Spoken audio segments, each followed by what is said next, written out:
Hola, ¿qué tal? Espero se encuentren muy bien, tanto los compañeros como la maestra. Nosotros somos el equipo 6 y les vamos a platicar un poco sobre la electrocoagulación. Esperamos que esta presentación sea de su agrado y sobre todo cumpla el propósito de brindarles un panorama más amplio sobre los tratamientos de agua por tecnologías eléctricas.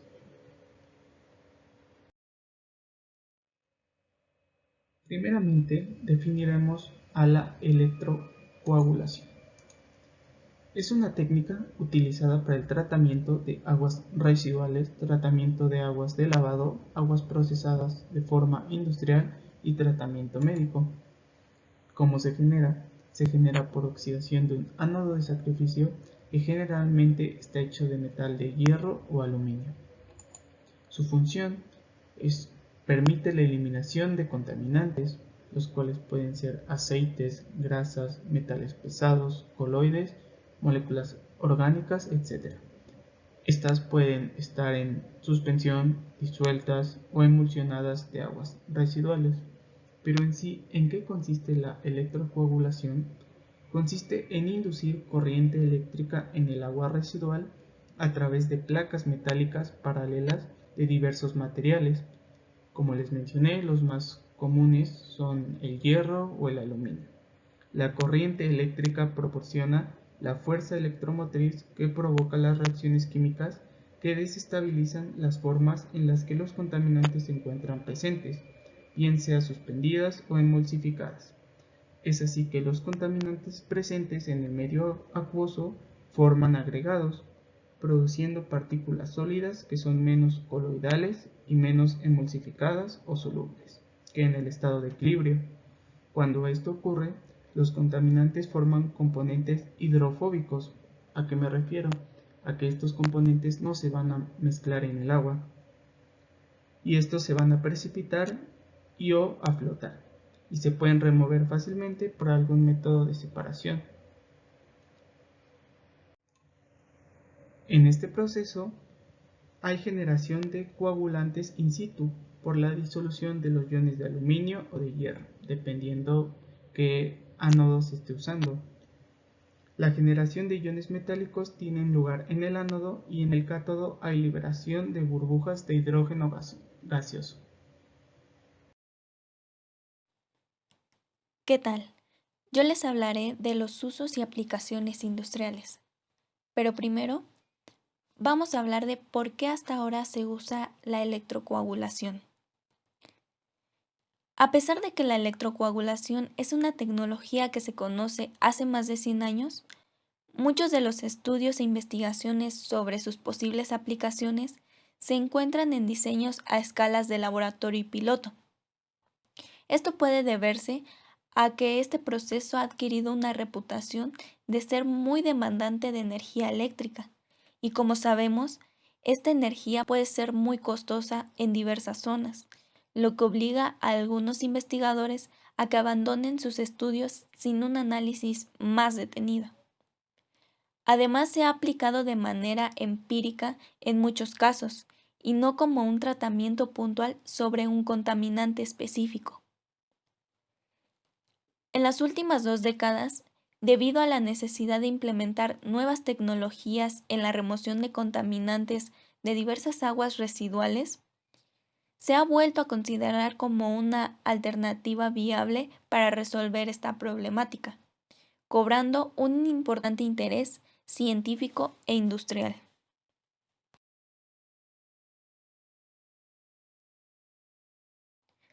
A continuación mencionaremos algunas de las aplicaciones que tiene este proceso. La primera de ellas es en la remoción de diversas aguas residuales. Esto se logra combinando la electrocoagulación con la electroflotación, donde estos procesos se pueden realizar en una misma celda o en celdas consecutivas. Otra de ellas es en el tratamiento de aguas residuales de la industria de galvanoplastía y electroplateado metálico, donde la electrocoagulación busca remover la carga de metales solubles que se encuentran en las descargas que generan estas industrias. En la industria metalúrgica y en la industria de los fertilizantes se usan elementos de alta toxicidad como es el caso del cromo 6. Este es un compuesto tóxico que a veces se encuentra en el agua y es una forma cancerígena del cromo metálico en estado de oxidación. Para su remoción usualmente se usan métodos convencionales como es el caso de la adsorción, precipitación química y degradación biológica.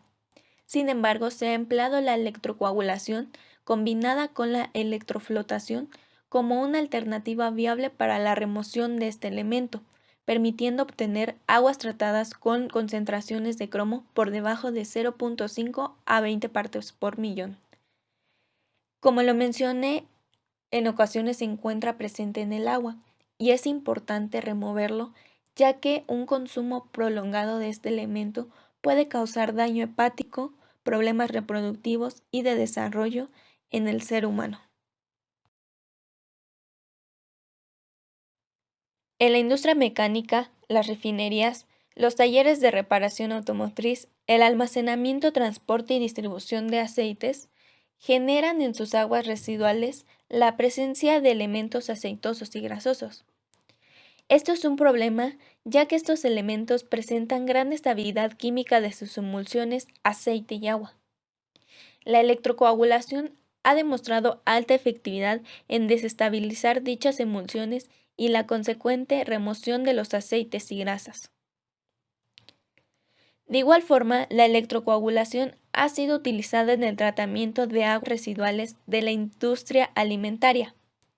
Estas aguas se caracterizan por tener altos contenidos de DBO, DQO y altos porcentajes de grasas.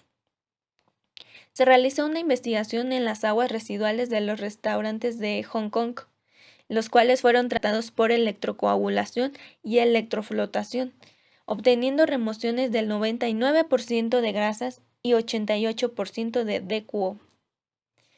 Para saber más, el DQO es la demanda química de oxígeno y agua.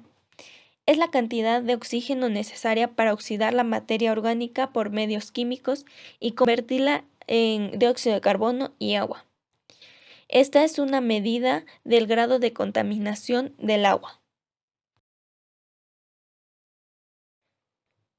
La electrocoagulación ha sido aplicada en el proceso de tratamiento de aguas residuales de lavanderías, tintorerías y la industria textil, obteniendo eficiencias importantes en la remoción de materia orgánica, turbiedad y color.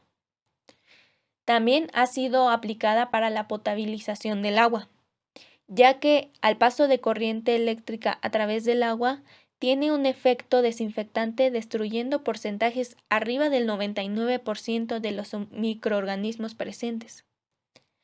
Esta misma aplicación ha sido estudiada en el tratamiento de aguas contaminadas por arsénico, obteniendo un agua potable para consumo humano. Es importante la remoción del arsénico, ya que un consumo prolongado de este contaminante causa cáncer y lesiones cutáneas al ser humano.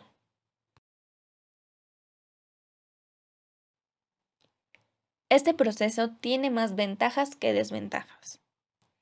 Las ventajas son: los costos de operación son menores comparados con los de procesos convencionales usando polímeros. Requiere de equipos simples y de fácil operación. Elimina requerimientos de almacenamiento y uso de productos químicos. Genera lodos más compactos y en menor cantidad, lo que involucra menor problemática de disposición de estos lodos. Produce flóculos más grandes que aquellos formados en la coagulación química y contiene menos agua ligada. Alta efectividad en la remoción de un amplio ramo de contaminantes. Purifica el agua y permite su reciclaje. El paso de la corriente eléctrica favorece el movimiento de las partículas de contaminante más pequeñas, incrementando la coagulación. El agua tratada por electrocoagulación contiene menor cantidad de sólidos disueltos que aquellas tratadas con productos químicos, situación que disminuye los costos de tratamientos de estos efluentes en el caso de ser reusados. puede generar aguas potables incoloras e inodoras. Los contaminantes son arrastrados por las burbujas a la superficie del agua, donde pueden ser removidos con mayor facilidad.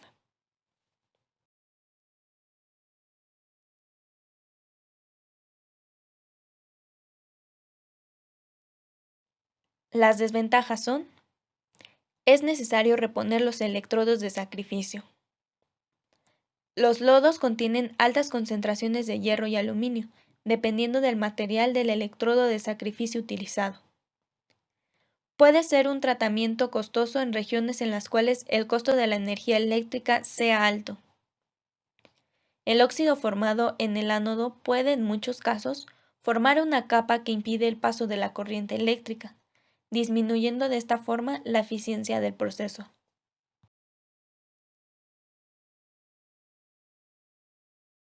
Hola, espero que se encuentren todos muy bien. Mi nombre es Ramírez Roldán Mauricio Javier y yo les hablaré acerca de las celdas de electrocoagulación. Para ello, iremos a la siguiente diapositiva.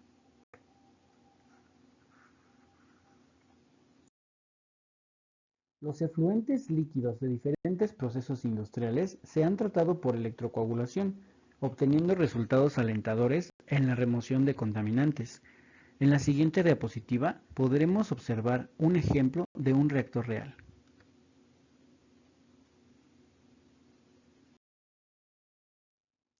El reactor tipo batch es un reactor donde no existe flujo de entrada ni de salida. Es simplemente un reactor con un agitador que homogeniza la mezcla. Es esencialmente un tanque en el que se ha permitido que ocurra una reacción. Una vez que se ha tratado un lote, se vacía el reactor y se puede entonces tratar un segundo lote, ya que no hay flujos. Así, en un reactor batch, el cambio de la concentración a lo largo del tiempo es simplemente el resultado de una reacción química. Pasaremos a la siguiente diapositiva.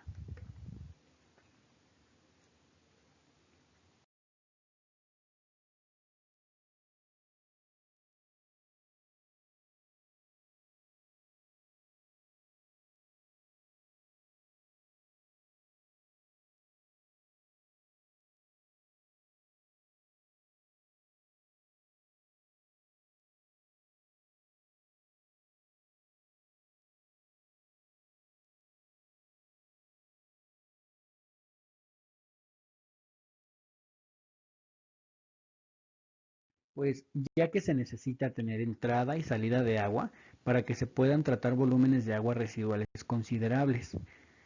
En la siguiente diapositiva explicaremos.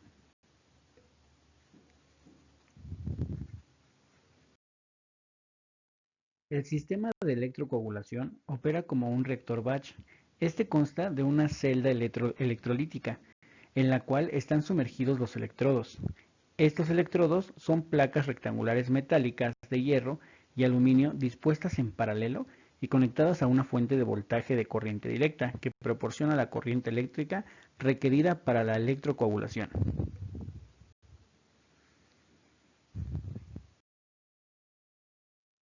El arreglo de los electrodos puede ser de forma monopolar o bipolar y los materiales pueden ser aluminio o hierro en forma plana o paquete de láminas.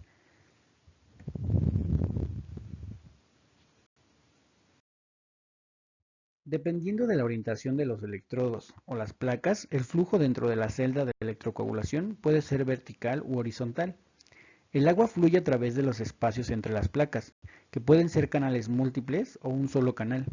Los canales múltiples es un arreglo simple, pero normalmente la velocidad de flujo en cada canal es baja.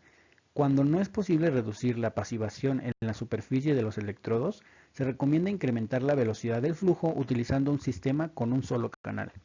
La fuente de voltaje posee controles de corriente y voltaje regulables e independientes.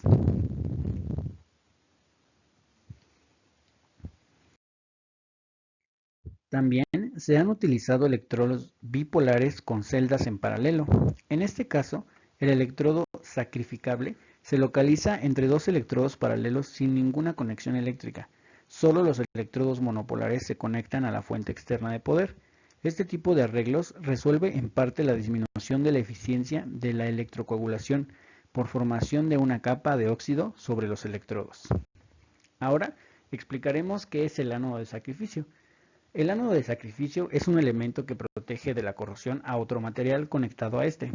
Los ánodos de sacrificio proveen a la instalación de puesta a tierra de una protección catódica, proporcionando una mayor durabilidad de los electrodos enterrados y evitando un envejecimiento prematuro debido a los efectos de la corrosión.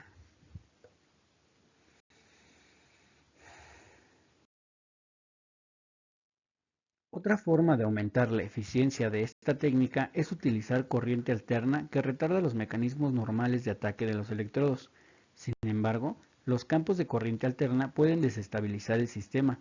También se ha aplicado esta tecnología en unidades de lecho fluidizado equipados con metales no consumibles o con partículas de aluminio sometidas a flujo turbulento. La agitación es mantenida con aire comprimido. Es importante también considerar los tiempos de residencia en el reactor, ya que de este depende el tamaño del mismo. Algunos autores, como Despande, emplean mayores tiempos de residencia para incrementar la dosis del coagulante, lo que mejora la eficiencia de remoción, pero aumenta el tamaño de las unidades y por lo tanto los costos de inversión. En este mismo sentido, se debe considerar el tipo de flujo, es decir, si se trata de un sistema en lotes, con un reactor batch, o en continuo, la configuración de los electrodos y los tipos de conexión, ya sea bipolar o monopolar, que repercuten en la eficiencia y en el costo. Otros autores, Martin y Cole, evaluaron la incidencia del gradiente de velocidad en el mezclado, que es la coagulación, con la eficiencia en la remoción de arsénico en agua para consumo humano, utilizando un reactor de electrocoagulación a flujo pistón con electrodos de hierro. Encontraron que existe una clara tendencia a que la eficiencia del hierro producido y removido aumente al aumentar el gradiente de velocidades en el mezclado y el producto del mezclado con el tiempo.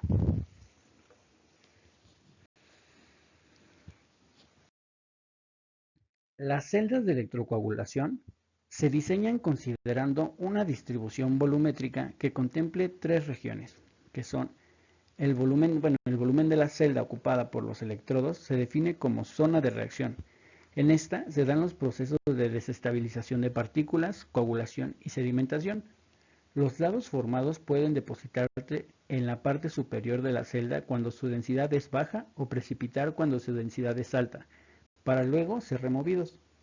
Y recapitulando, existe la zona de flotación, que es una región superior para el depósito de los lodos de flotación o lodos menos densos y las espumas.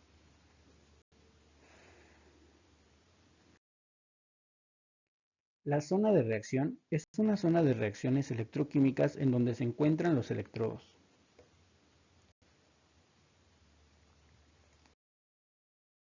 Y por último tenemos la zona de sedimentación. Es la zona en donde se depositan los lodos de precipitación o lodos más densos.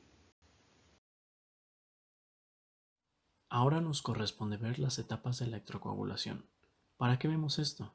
Para entender el mecanismo de electrocoagulación. De manera general, la electrocoagulación se lleva a cabo en tres etapas. En la primera, se forma el coagulante por oxidación electrolítica del metal del ánodo. En la segunda, la desestabilización de los contaminantes y emulsiones. En la tercera, la formación de flóculos por agregación de partículas del contaminante o absorción de estas en el coagulante. Para explicar lo anterior de un mejor modo, tenemos a continuación el diagrama de una celda electroquímica, donde tenemos como ánodo al aluminio, mismo que va a proveer de iones metálicos. Este ánodo se va a disolver y es conocido como electrodo de sacrificio. El ánodo, para nuestro caso práctico, puede ser aluminio o hierro. Pueden ser más metales, pero vamos a trabajar simplemente con estos. En el diagrama podemos apreciar cómo el aluminio pasa de ser aluminio metálico a aluminio más 3, cumpliéndose así la primera etapa de la electrocoagulación, es decir, se forma el coagulante por oxidación electrolítica del metal del ánodo.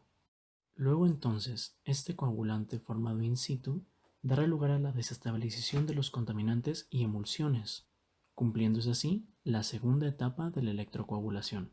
Así, llegamos a la formación de flóculos por agregación de partículas del contaminante o absorción de estas en el coagulante. Es decir, el coagulante va a tomar esas partículas y dependiendo de la densidad de las mismas, estas flotarán o se precipitarán. como se aprecia en el diagrama donde dice asentamiento de contaminantes, ahí se ven los lodos, y surgimiento de los contaminantes en la superficie, ahí serían los que flotan.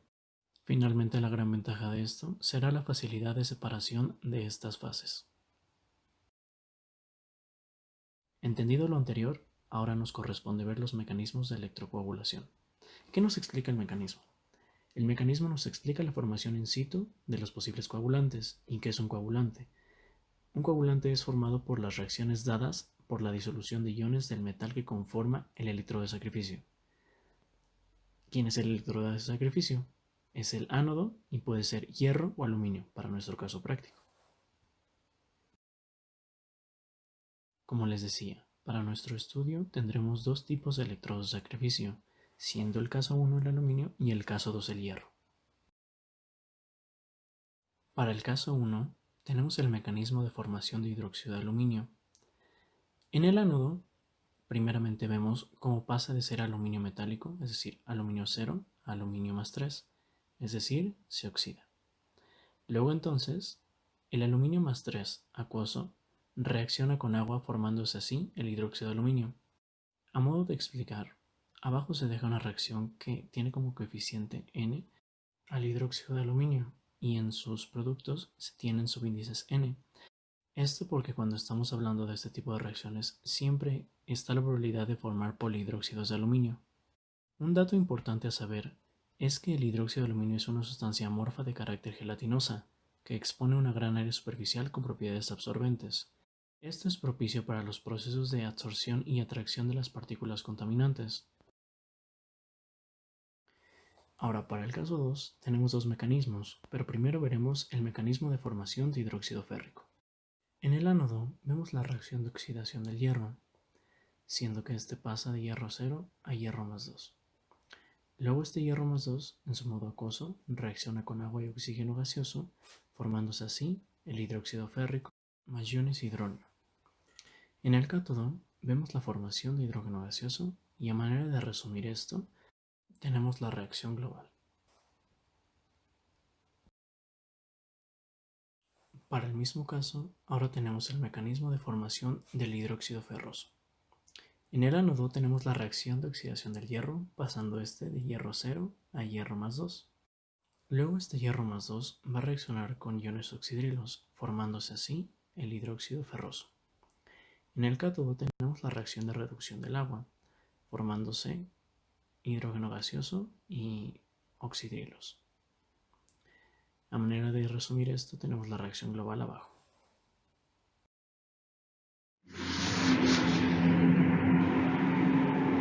Hola, yo soy Mariana Reyes Hernández del equipo 6 y les voy a hablar de las condiciones de operación de electrocoagulación.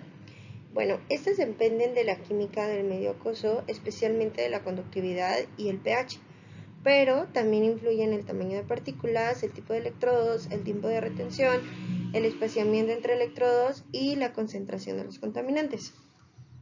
También hay que tomar en cuenta que las características físico-químicas del agua pueden modificar las propiedades de los contaminantes, afectando así su remoción. Tal es el caso del pH y la temperatura del agua, los cuales deben de ser controlados para minimizar los efectos adversos a los mecanismos de remoción.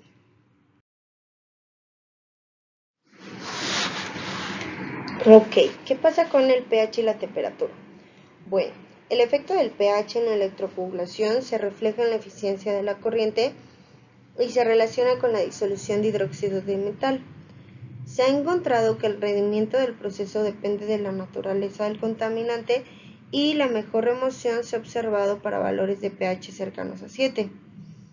En pH neutral el consumo de energía es alto, debido a que hay variaciones de la conductividad, pero cuando la conductividad es alta, el efecto del pH no es significativo.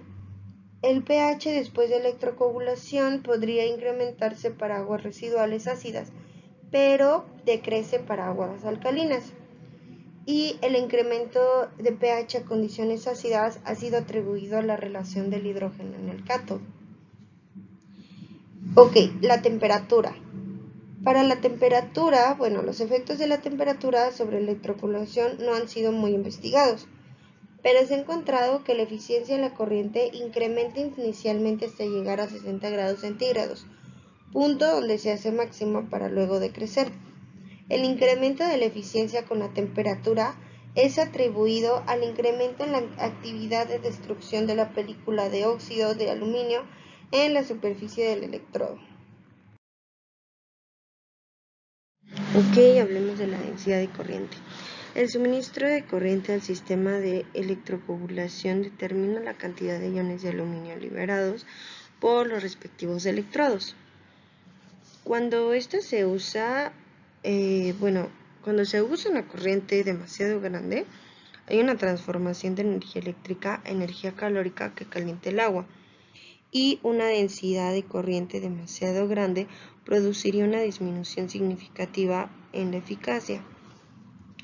La selección de la densidad de corriente podría realizarse teniendo en cuenta otros parámetros de operación como los que comentamos anteriormente, pH y de temperatura.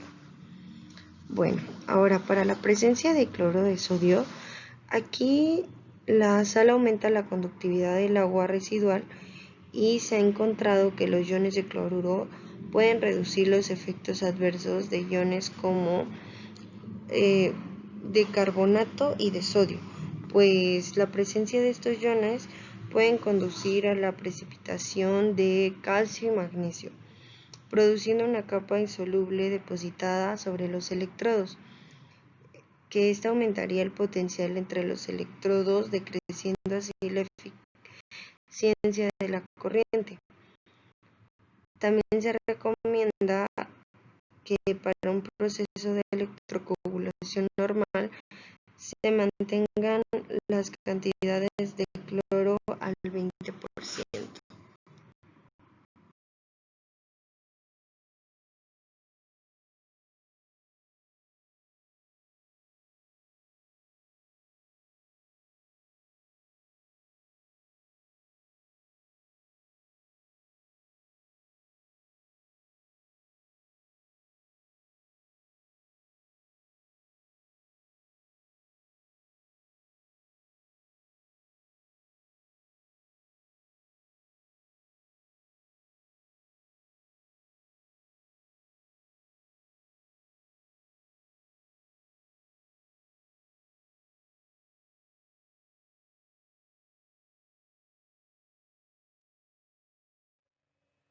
Caracterización de aguas tratadas. Cuando se habla de caracterizar un agua residual, lo usual es realizar un análisis físico-químico, el cual dependerá del tipo de agua en estudio. Una primera consideración que surge es ¿cuál es el propósito para hacer esta caracterización? Aquí lo ilustramos mediante un pequeño esquema, el cual un propósito podría ser medir el impacto ambiental que tendría el agua y o saber si cumple normas sobre vertimientos. Otra respuesta podría ser identificar y cuantificar los contaminantes para propósitos de diseñar un sistema de tratamiento, los cuales veremos en las diapositivas siguientes. Y por último, conocer el origen del agua residual, si es municipal o industrial. Sistemas de medición. Aplicación según el tipo de fluido y el contacto. Medición volumétrica manual. La medición del caudal se realiza de forma manual, utilizando un cronómetro y un recipiente aforado. En este sistema se debe tener un especial cuidado en el momento de la toma de la muestra y la medición del tiempo, ya que es un proceso simultáneo, donde el tiempo comienza a tomarse en el preciso instante que el recipiente se introduce a la descarga y se detiene en el momento que éste se retira de ella. Aquí podemos ver la ecuación que rige este sistema y una pequeña ilustración de este mismo. Las ventajas de este método serían que es de fácil construcción, tiene un bajo costo y posee un buen rango de precisión en líquidos que no contengan tantos sólidos. Las desventajas: en los vertederos hay que tener especial cuidado debido a que estos, al represar el agua, van acumulando sólidos y sustancias como grasas que van a interferir en la calidad del agua y por lo tanto en la representatividad de la muestra. La medición en canales abiertos. Este consiste en un canal se coloca una represa cuyo rebozadero puede adoptar distintas formas. El líquido represado alcanzará distinta altura en función del caudal. Aquí podemos ver las ecuaciones, depende de la geometría. Aquí es en un vertedero rectangular y en un vertedero triangular. Aquí una pequeña ilustración del vertedero. Tenemos el tubo para medida de nivel, este de aquí.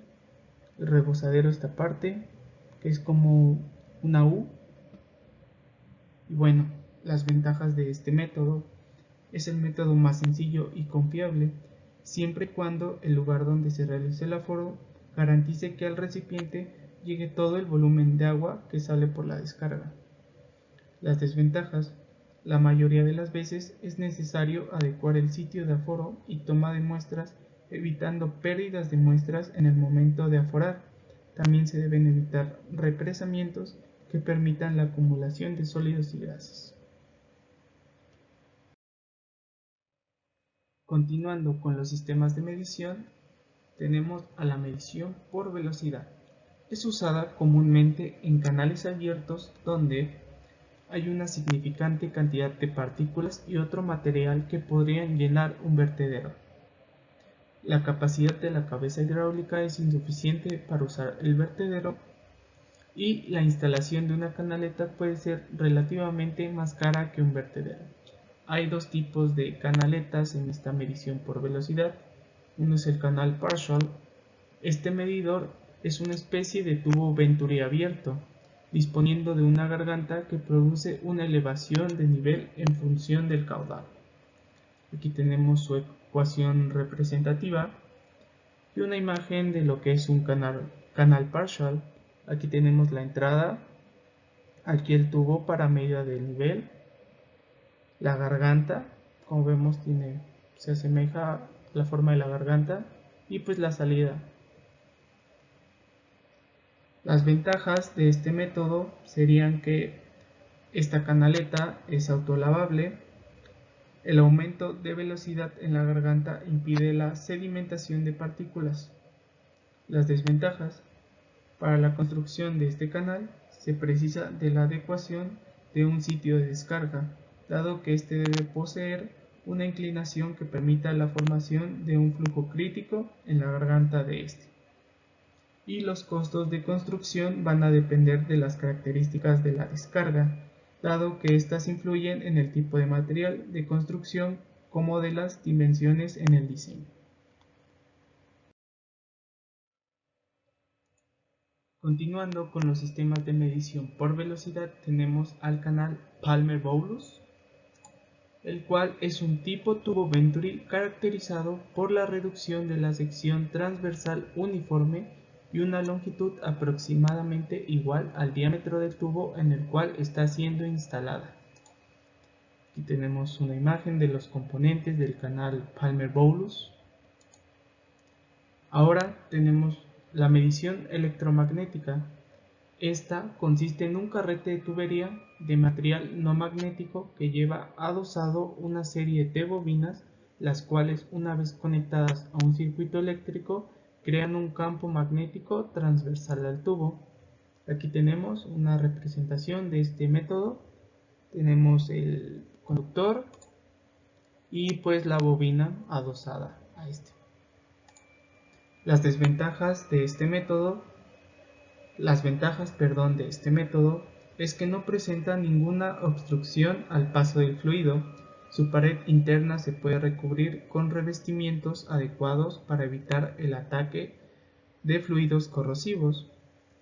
Ahora sí, sus desventajas: no funciona con fluidos que no sean conductores de electricidad, su alto precio, que es función del tamaño de la tubería, el deterioro de los sensores, ya que tienen que estar mojados por el fluido. Por último tenemos el sistema de ósmosis inversa. La ósmosis inversa es un proceso en el cual se reduce el caudal a través de una membrana semipermeable y se ejerce una fuerza de empuje superior a la presión osmótica, en dirección opuesta al proceso de ósmosis. De esta forma se logra separar las sustancias que se encuentran en el agua. En un lado de la membrana el concentrado y del otro lado se obtiene una solución diluida baja en sólidos disueltos, el permeado. Como podemos ver en la imagen, de este lado es el concentrado, aquí está el agua purificada y de este lado está la solución diluida baja en sólidos disueltos, que es el permeado. Las plantas de osmosis inversa requieren de sistemas de pretratamiento, equipos de bombeo de alimentación, depósitos presurizados que contienen a las membranas, equipos de dosificación de químicos, etc., para que éstas trabajen de forma adecuada. Ahora hablaremos sobre los instrumentos y equipos que se usan frecuentemente en la caracterización de aguas tratadas. Los electrodos, que ya se habían mencionado anteriormente en el esquema de la celda de electrocoagulación, mi compañero ya los explicó. El ánodo de sacrificio también se mencionó en las diapositivas anteriores, solo que pues era necesario recopilarlos en este apartado de instrumentos y equipos. Para complementar lo comentado por mi compañero, cabe aclarar que el ánodo de sacrificio están hechos de una aleación metálica con mayor tendencia a la oxidación que el metal de la estructura a proteger, es decir, con un potencial de reducción más negativo para que éste se oxide y el metal se reduzca. Aquí tenemos una imagen de un ánodo de sacrificio. Continuando con los instrumentos y equipos, tenemos a la membrana. Este elemento se fabrica al enrollar membranas en forma de espiral, suelen medir de 40 a 60 pulgadas de largo y los diámetros más comunes son de 4 u 8 pulgadas. Aquí tenemos el esquema de una membrana, tenemos la parte de la alimentación, el tubo colector de permeado y el concentrado. Aquí me gustaría abrir un paréntesis para relacionarlo con lo que les había explicado anteriormente sobre los sistemas de osmosis inversa, donde en el concentrado va a estar la solución, bueno, más bien el agua purificada, y en el permeado va a estar la solución de baja concentración de los sólidos disueltos. Y bueno, ahora tenemos el filtro. El filtro es el componente principal de un sistema de filtración. Estos sistemas se emplean para el control de la contaminación por partículas sólidas de origen externo y las generadas internamente por procesos de desgaste. Estas partículas pueden ser aceites, coloides, grasas, etcétera, etcétera. Bueno, aquí tenemos un pequeño diagrama de un esquema de filtración. Aquí ingresa. Aquí se quedan las partículas, todo esto es de partículas, aquí está el filtro, viene y pues ya se podría decir que sale con la solución purificada.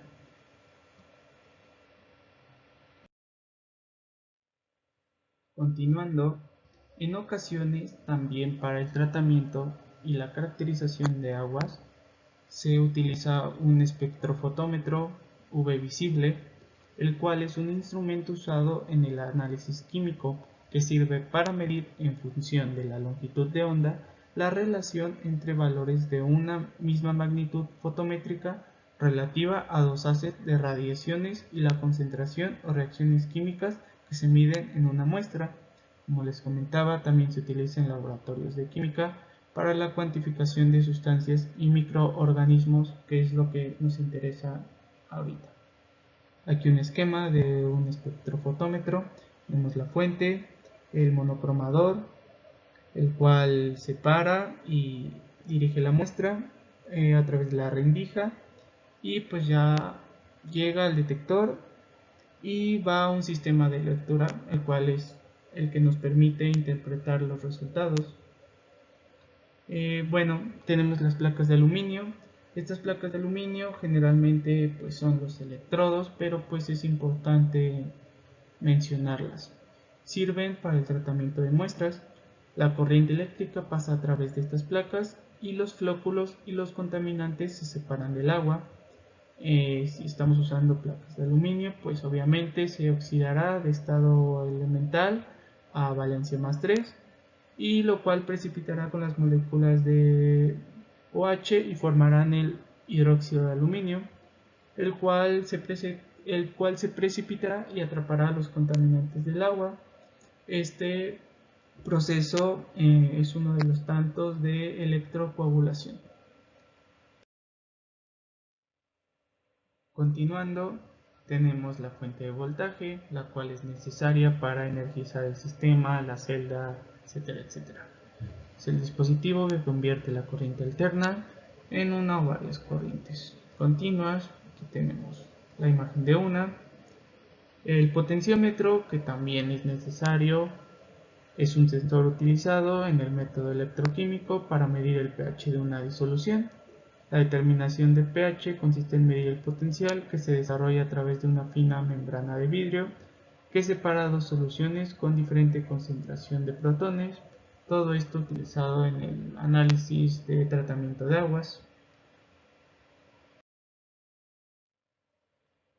Por último, tenemos al reactor tipo batch, el cual mi compañero ya mencionó, pero como les había comentado, es necesario incluirlo en los instrumentos y equipos que se usan para la caracterización de aguas. Y el conductímetro, que es un aparato que mide la resistencia eléctrica que ejerce el volumen de una disolución encerrada entre los dos electrodos.